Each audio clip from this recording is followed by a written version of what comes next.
Rise and shine class 10th students, आज हम लोग सॉल्व करने वाले हैं एस चांद की book biology chapter number 1 life process के सब टॉपिक रेस्पिरेशन के लॉन्ग आंसर टाइप क्वेश्चन। और बच्चों, अगर आप लोगों ने मेरे चैनल को अभी तक सब्सक्राइब नहीं किया है तो जल्दी से सब्सक्राइब कर ले। साथ में जो रेड कलर का बेल आइकन आता है उसको हिट करना ना भूले, ताकि आपको नए नए वीडियोस के बारे में भी टाइम टू टाइम पता लगता रहे। साथ ही अगर आपको केमिस्ट्री फिजिक्स के सॉल्यूशन चाहिए तो आप मेरे चैनल पर जाकर प्ले लिस्ट को चेकआउट कर सकते हैं। तो question number 47 part A, what is the function of respiratory system. Respiratory system जो होता है उसका क्या फंक्शन होता है?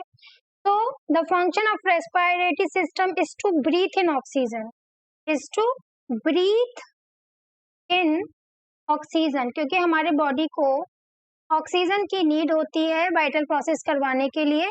तो जो हमारा रेस्पिरेटरी ऑर्गन होता है उसका मेन फंक्शन होता है ब्रीथ इन करना ऑक्सीजन का, for the respiration, for the respiration, ताकि वो फूड के थ्रू एनर्जी को प्रोड्यूस कर पाए, and to breathe out carbon dioxide, और कार्बन डाइऑक्साइड को बाहर निकालना जो प्रोड्यूस होती है ड्यूरिंग रेस्पिरेशन। तो रेस्पिरेशन में क्या होता है कि ऑक्सीजन ब्रीद इन होती है, उसको वो फूड से रिएक्ट करती है ताकि एनर्जी का प्रोडक्शन कर पाए, और साथ ही जो बाय प्रोडक्ट होता है कार्बन डाइऑक्साइड, उसको कार्बन डाइऑक्साइड हमारे बॉडी से आउट करवाते हैं। तो this is the main function of the respiratory system.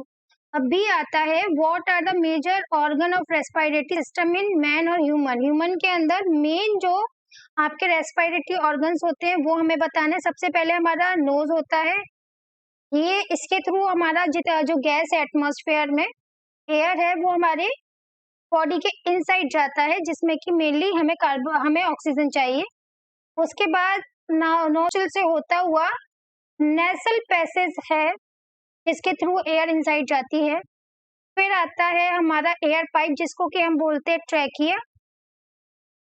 फिर आता है हमारा ब्रोंकाई, जो कि लंग्स में आपको मिलेगा। लेटरली यहाँ पर आता है आपका लंग्स, जो कि मेन हमारा ऑर्गन है रेस्पिरेशन के लिए। उसके बाद आता है डायफ्राम, जिसके ऊपर की ये होता है आपका लंग, जिसके थ्रू ढंग से अपना सारा की सारा एक्टिविटी कर पाए। डायफ्राम, तो nose, nasal passage, trachea, bronchi, lungs and diaphragm are the main organ in the human respiratory system. फिर आता है draw a label diagram of the human respiratory system. हमें यहाँ पे लेबल डायग्राम माने कि हमें रेस्पिरेटरी सिस्टम को हमें ड्रॉ भी करना है, साथ में हमें उसके ऑर्गन्स भी बताने हैं। तो आप ये देख रहे हो, ये आपका नोज है, उसके बाद जो दो होल्स है दीज आर नोस्ट्रिल्स। उसके बाद यहाँ पे आपका माउथ कैविटी आता है, जिसको कि हम बकल कैविटी के नाम से जानते हैं। लेटरली यहाँ पर आपके ये जो पाइप है this is known as trachea windpipe. इस पे देखो छल्ले जैसे बने हुए हैं, जिससे कि इसकी जो दीवार है वो आपस में चुके नहीं, रिंग्स ऑफ कार्टिलेजेस इसको बोलते हैं। ये है bronchus, these are the bronchus, जो कि दोनों लंग्स में डिवाइड हो रहे हैं। फिर ये लंग्स है। उसके बाद यहाँ पर ये जो थैलीनुमा दिख रहे हैं दीज आर एल्बियोली, जहाँ से कि गैसेस एक्सचेंज होता है। तो this is the whole diagram of the human respiratory system, और यहाँ पर आपको इसको लेबलिंग भी करना है। Now moving forward to the question number 48। और अगर आपके पास एस चांद या एनसीईआरटी की बुक नहीं है तो आप डिस्क्रिप्शन बॉक्स में जाके चेकअप कर सकते हैं, और वहां से घर बैठे बैठे मंगा सकते हैं अमेजोन के थ्रू अपने लिए बुक एस चांद की और एनसीईआरटी की। Well, now question number 48, explain how the air we breathe in get cleaned while passing through the nasal passage। जो हम एयर बाहर से लेते हैं उसमें धूल मिट्टी भी होती है और भी गैसेज होती हैं जनरली, तो जब वो नासल पैसेज के थ्रू जा रही है तो किस तरह से क्लीन होती है। तो आपने देखा होगा कि आपके नेसल पैसेज में हेयर्स होते हैं, नोज हेयर्स होते हैं, साथ में चिपचिपा होता है, तो जो डस्ट पार्टिकल होते हैं वो उसी से चिपक जाते हैं। तो हम लिखेंगे कैसे? तो हम लिखेंगे when air passes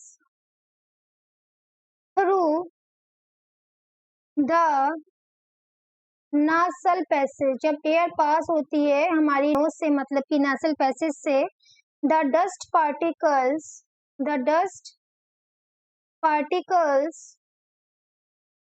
and other impurities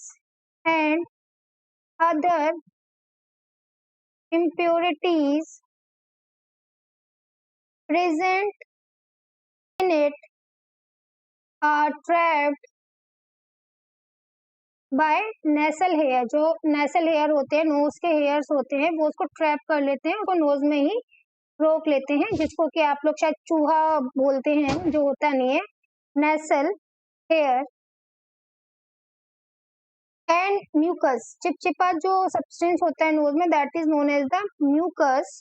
so that clean air goes, so that clean air goes in.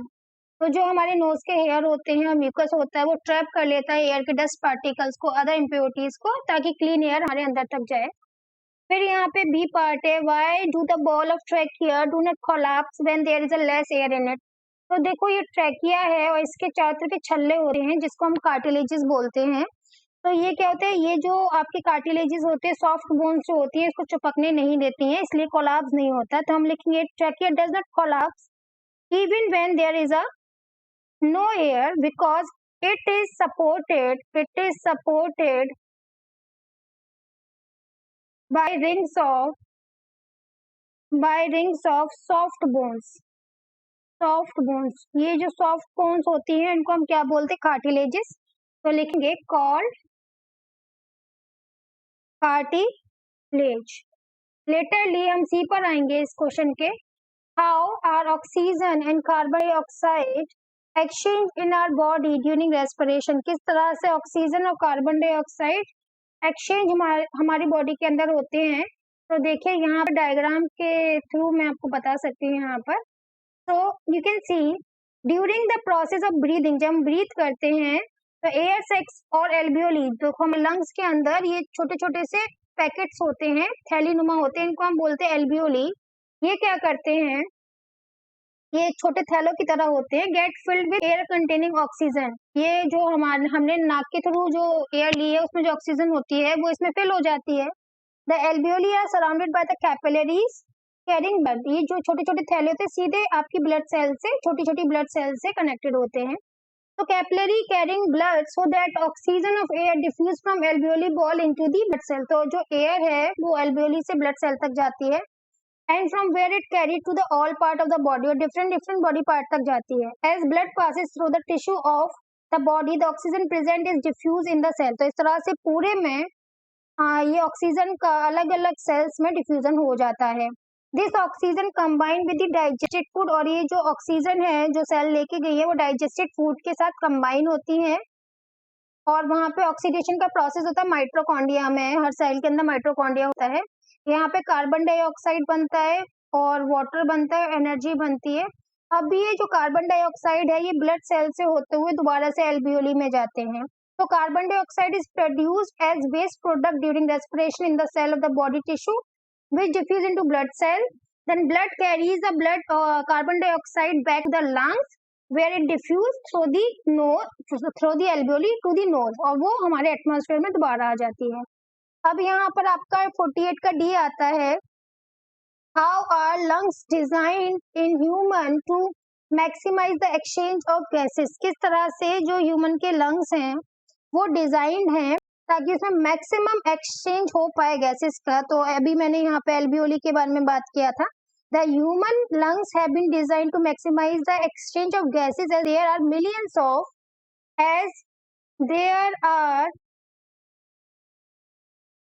Millions of alveolis. वहां पे बहुत सारे छोटे छोटे सैक्स होते हैं जिसको एल्वियोली बोलते हैं। Alveolis in the lungs which provides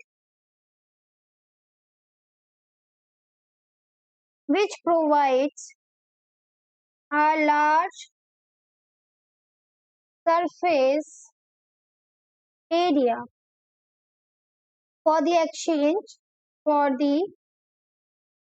exchange of gases। तो ये जो हमारे एयर सैक्स होते हैं, ये लार्ज सरफेस एरिया देते हैं गैसेस एक्सचेंज के लिए। Now moving forward to the question number 49। Long questions में लिखना आपको प्रॉपर आना चाहिए, वो इंग्लिश में ही आप लिखेंगे, बाकी चीजें मैं हिंदी में बोलती हूँ क्योंकि स्टूडेंट्स को आई थिंक हिंदी में ज्यादा समझ में आता है, और लिखने के लिए तो आपको इंग्लिश का यूज करना पड़ेगा, because guys are from CBSE board, that's important that you need to be writing down everything in English that you have chosen the language. Question number 49. Give the main point of difference between respiration in plant and respiration in animals. तो आपको main points बताना है कि animals में respiration कैसे होता है और प्लांट्स में रेस्पिरेशन कैसे होता है। तो चलिए प्लांट्स के बारे में हम लोग बात करते हैं। जो प्लांट्स हैं उसका हर एक पार्ट अलग अलग रेस्पायर करता है। लीफ अलग रेस्पायर करती है, स्टेम अलग रेस्पायर करती है, रूट अलग रेस्पायर करती है। तो हम यहाँ लिखेंगे all the parts of the plant respire individually, अलग अलग करती है।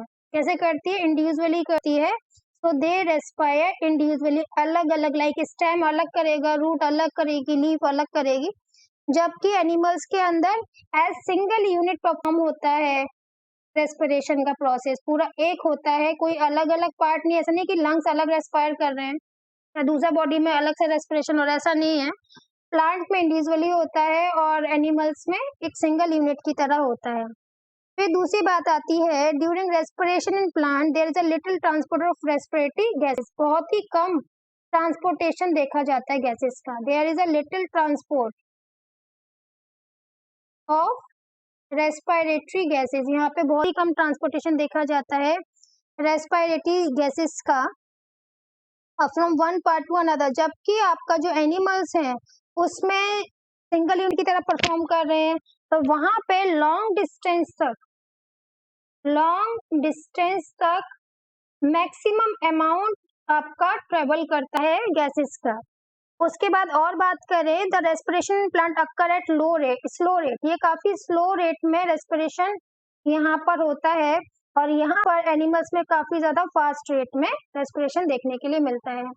अब हम इसको प्रॉपरली लिखेंगे तो किस तरह से हमारा यहाँ पर आएगा वो भी हम देख लेते हैं। तो प्रॉपरली तो आपको कैसे लिखना है, तो देखिए प्रॉपर लिखने के लिए respiration in plants, all the part of the plant perform respiration individually, कि जितने भी पार्ट्स होते हैं प्लांट के वो अलग अलग रेस्पायर करते हैं। जबकि animals perform respiration as a single unit, तब कि एनिमल्स के अंदर जो ये रेस्पिरेशन है वो एक यूनिट की तरह होता है, एक ही पूरा बॉडी एक तरह से ही रेस्पिरेशन करता है, अलग अलग बॉडी ऑर्गन नहीं करते। फिर है, during respiration in plant there is a little transport of respiratory gases like oxygen, carbon dioxide from one part to another part of the plant. बहुत ही कम मात्रा में जो रेस्पिरेटरी गैसेस होती है वो एक ऑर्गन से दूसरे ऑर्गन में जाती हैं। जबकि एनिमल्स के अंदर जो ट्रांसपोर्ट होती है लॉन्ग डिस्टेंस पर होती है inside the animal during the respiration. Third point है, the respiration plant occur at slow rate, यहाँ पर प्लांट में जो रेस्पिरेशन होता है वो काफी स्लो रेट में होता है, धीरे धीरे होता है, तबकि एनिमल्स के अंदर फास्टर रेट पर होता है।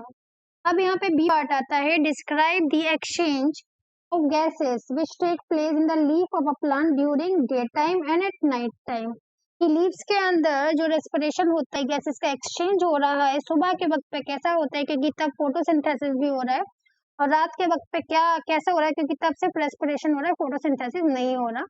It is also very longer question, तो उसको भी प्रॉपरली लिखना पड़ेगा। तो देखिए डे टाइम पर क्या हो रहा है, when photosynthesis occur oxygen is produced, जब फोटोसिंथेसिस हो रही है तो प्रोडक्शन हो रहा है ऑक्सीजन का, तब कि रेस्पिरेशन के लिए प्लांट को भी ऑक्सीजन चाहिए। The leaves use some of oxygen for respiration, तो जो लीव्स हैं प्लांट की वो कुछ ऑक्सीजन रेस्पिरेशन में यूज करती हैं और जो बाकी का होता है वो डिफ्यूज कर देती हैं, बाहर की तरफ निकाल देती है एयर में, उस ऑक्सीजन को अदर एनिमल्स यूज करते हैं। जबकि जो कार्बन डाइऑक्साइड है जो प्रोड्यूस हो रहा है रेस्पिरेशन के टाइम पर, it is all used up in photosynthesis, उसको तब वो बाहर नहीं निकालती, एटमॉस्फेयर से भी लेती हैं, और जो रेस्पिरेशन के थ्रू जो कार्बन डाइऑक्साइड बना रही है उसको फोटोसिंथेसिस में यूज करती हैं। Even more carbon dioxide is taken from air, क्योंकि ज्यादा जरूरत होती है उस वक्त। तो net exchange of leave during day time is oxygen diffuse out, तो सुबह के वक्त पे ऑक्सीजन निकालती हैं और कार्बन डाइऑक्साइड को लेती हैं। रात के वक्त पे इसका उल्टा हो जाता है, क्योंकि तब फोटोसिंथेसिस नहीं हो रहा, तब सिर्फ रेस्पिरेशन ही हो रहा है। At the night time, there is no photosynthesis occur, hence no oxygen is produced. Oxygen from air diffuse in leaves to carry out respiration. तो उस वक्त सुबह के वक्त पे वो रात के वक्त पे ऑक्सीजन इन करती हैं और जो प्रोडक्शन और रेस्पिरेशन के थ्रू कार्बन डाइऑक्साइड को उसको आउट करती है। नाउ यहाँ पर हमको अब सी देखना है, which contain more carbon dioxide, किसमें ज्यादा कार्बन डाइऑक्साइड होता है, एक्सहेल्ड एयर में या इनहेल्ड एयर में। तो ऑब्वियसली प्रोडक्शन कब होता है, ज्यादातर जब हमारा रेस्पिरेशन होता है तो बाय प्रोडक्ट आपका कार्बन डाइऑक्साइड बनता है। तो यहाँ पर क्या होता है, exhaled air contain more carbon dioxide during the respiration process when oxygen break down into glucose, then a lot of carbon dioxide is reduced, hence the exhaled air has the more proportion of the carbon dioxide, क्योंकि by product आपका carbon dioxide है respiration में, तो इसलिए exhaled air में carbon dioxide ज्यादा होगी। और फिर आता है क्वेश्चन नंबर 49। अगर आप लोगों ने मेरे चैनल को भी सब्सक्राइब नहीं किया तो जल्दी से सब्सक्राइब कर लें।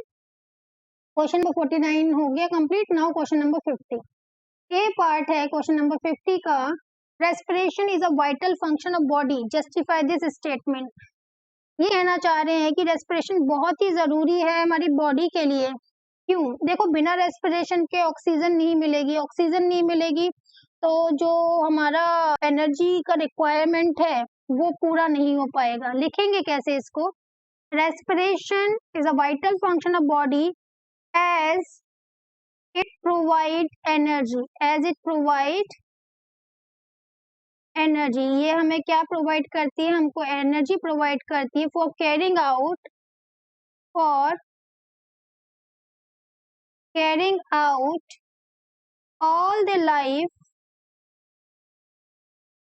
Life processes. हमारे सारे लाइफ प्रोसेस को पूरा करने के लिए हमको एनर्जी कौन देता है, रेस्पिरेशन का प्रोसेस देता है, जहाँ पे फूड ऑक्सीजन से जुड़ता है, कार्बन डाइऑक्साइड बनाता है, वाटर बनाता है, एनर्जी निकालता है 38 ATP, which is necessary, which are necessary to keep the organism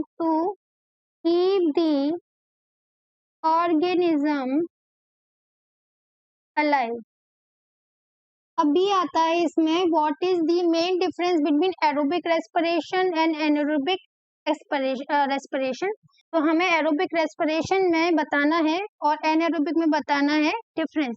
तो एरोबिक रेस्पिरेशन में ऑक्सीजन रिक्वायर्ड है और एनारोबिक रेस्पिरेशन में नो ऑक्सीजन रिक्वायर्ड। ये बिना ऑक्सीजन के हो सकता है, एनारोबिक और एरोबिक आपके ऑक्सीजन के साथ ही होता है। एग्जाम्पल यहाँ पे ह्यूमन आएगा, एनारोबिक में एग्जाम्पल ईस्ट आएगा, या ह्यूमन मसल सेल या एनिमल मसल सेल भी आ सकता है।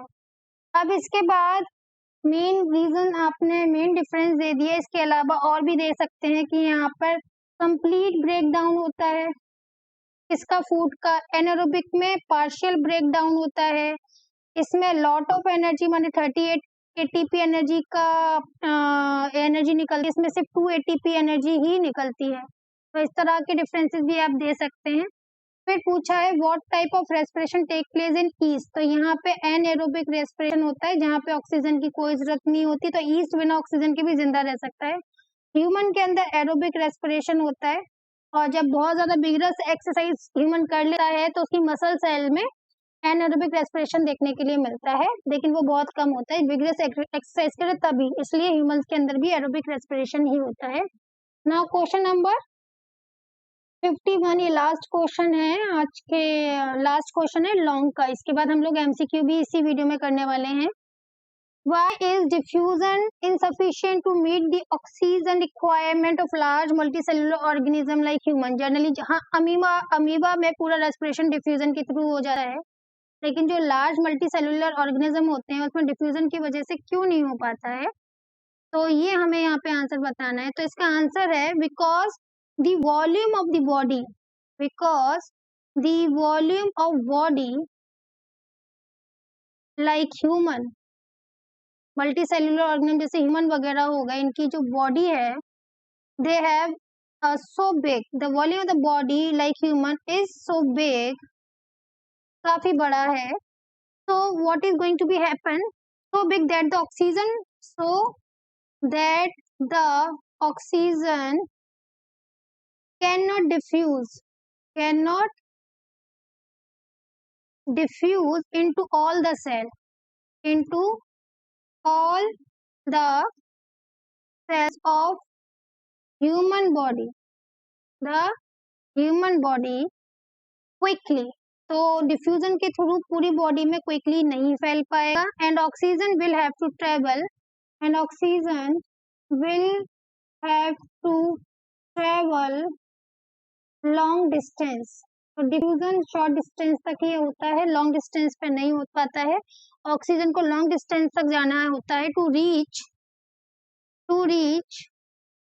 each and every cell. That's why diffusion is not good for the diffusion is insufficient to meet the oxygen requirement because the human body is so large and it cannot diffuse to the longer distance. अभी आता है what type of arrangement exists in the body of large animal to meet their oxygen requirement adequately. तो जो बड़े बड़े animals होते हैं उनमें किस तरह का चीज होता है जो कि पूरा की पूरा डिफ्यूजन नहीं हो पा रहा है, तो किस तरह की चीज से वो पूरे के पूरे बॉडी में फैल जाए. तो large organism contain respiratory pigment like haemoglobin. हमारे अगर हम ह्यूमंस की बात करें तो ह्यूमंस है हीमोग्लोबिन जो कि रेड कलर का ब्लड पिगमेंट होता है, हीमोग्लोबिन. अब ये क्या करता है, ये ऑक्सीजन को अपने साथ बाइंड करके लॉन्गर डिस्टेंस तक ले जाता है to the every human cell. इस तरह से रिक्वायरमेंट कंप्लीट हो जाता है.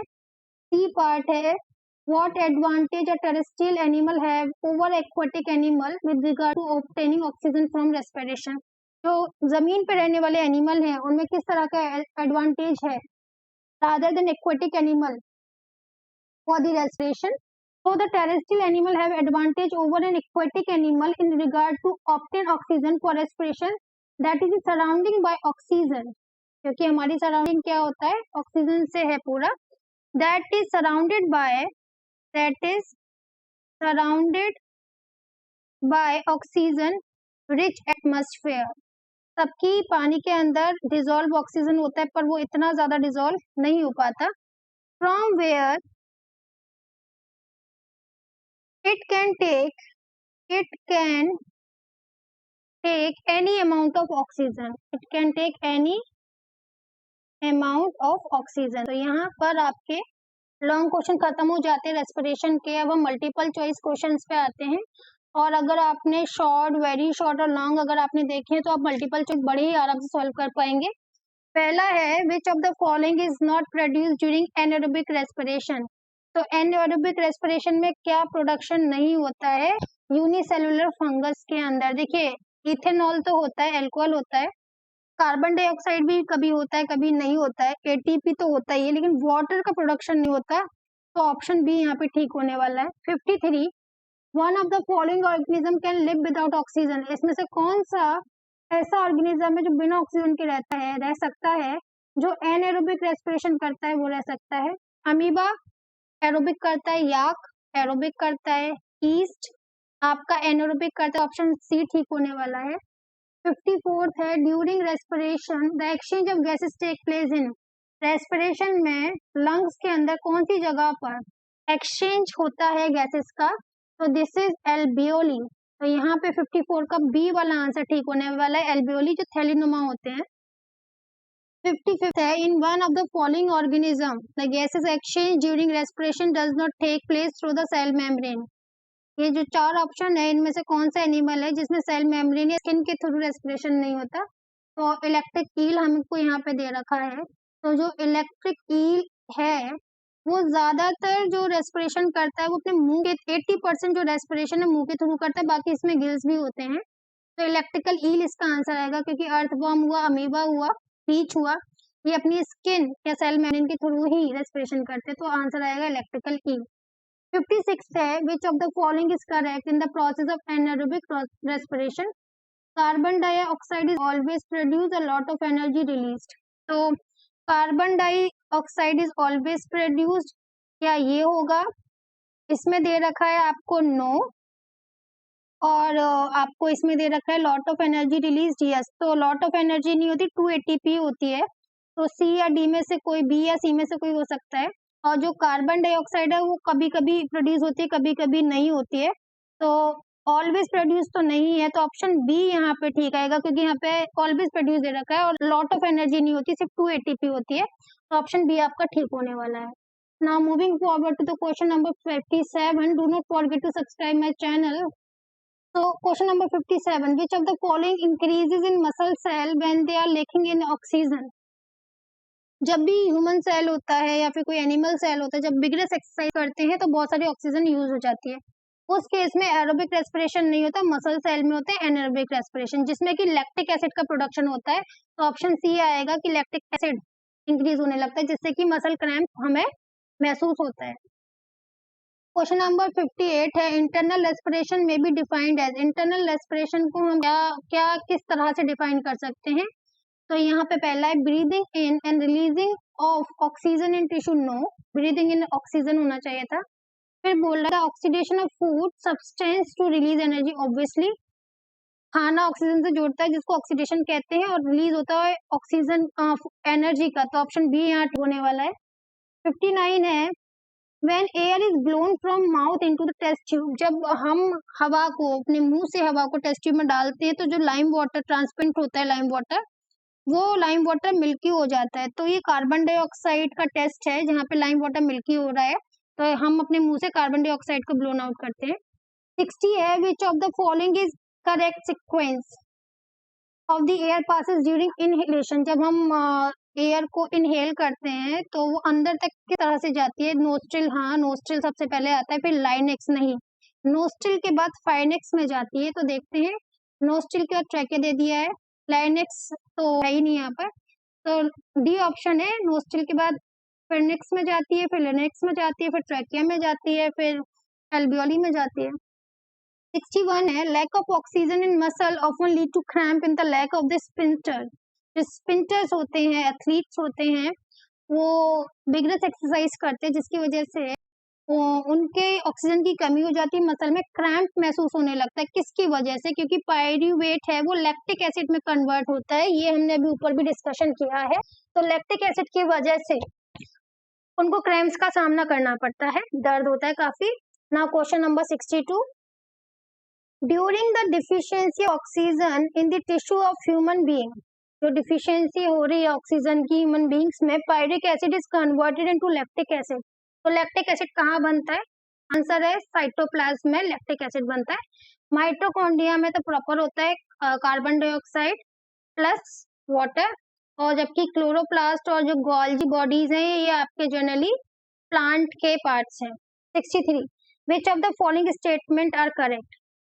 Pirate can be converted into ethanol and carbon dioxide by yeast. क्या जो पायरूवेट है, ग्लूकोज के बाद आपका 3 कार्बन मॉलिक्यूल बनता है पायरूवेट, क्या वो इथेनॉल और कार्बन डाइऑक्साइड में कन्वर्ट होता है इसमें? तो हाँ, ये बात ठीक है। फिर है आपका fermentation take place in case of aerobic bacteria. No, fermentation anaerobic bacteria में होगा। Fermentation take place in mitochondria. No, ये आपका साइटोप्लाज्म में होना चाहिए। Fermentation is a form of anaerobic respiration. Yes, first and fourth ठीक है। तो ऑप्शन सी में देखिए, फर्स्ट एंड फोर्थ वाला, तो ऑप्शन सी यहाँ ठीक होगा। 64 है, which of the following statement are true about respiration. इनमें से कौन से स्टेटमेंट रेस्पिरेशन के लिए ठीक हैं? तो during inhalation ribs move inward and diaphragm is raised. क्या जब हम इनहेल करते हैं तब मूव्स इनवर्ड, जब रिब्स जो होती हैं, जो आपके फेफड़े की जो हड्डियां होती हैं, कि वो इनवर्ड होती है? नहीं, वो आउटवर्ड होती हैं, तो ये तो गलत है। सेकंड है, the gases exchange take place in alveoli. Yes, ये वाला सही है, एल्वियोली में गैसेस एक्सचेंज देखने के लिए मिलता है। फिर थर्ड है, haemoglobin has greater affinity to carbon dioxide than oxygen. No, carbon monoxide के लिए ग्रेटर एफिनिटी होता है, लेकिन कार्बन डाइऑक्साइड के लिए नहीं होता, तो गलत हो गया।